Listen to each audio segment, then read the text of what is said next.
Hello everyone, I am your Kikay principal. Join me as we talk about life, work, and travel. Please like, share, and subscribe!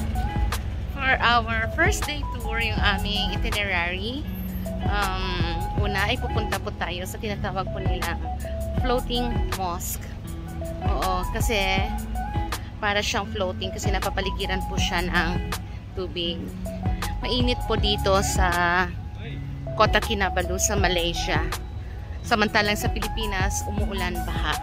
Dito ay mainit. Ayan. Papasok po tayo ngayon.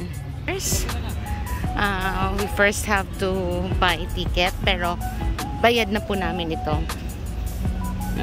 Kasi kumuha po kami sa Klook ng ticket at kasama na po ang registration.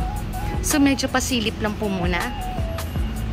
Diyan po tayo papasok para mag-picture-picture at mag-tour yung beautiful floating mosque. Ayan. Let's take a closer look. Nakakatuwa, no? Ang ganda. So, ayan po yung floating mosque. Napapaligiran po siya ng tubig.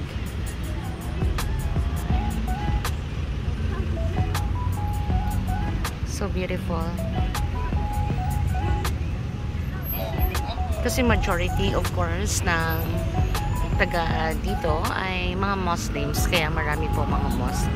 And this is one of the beautiful mosques here in Borneo.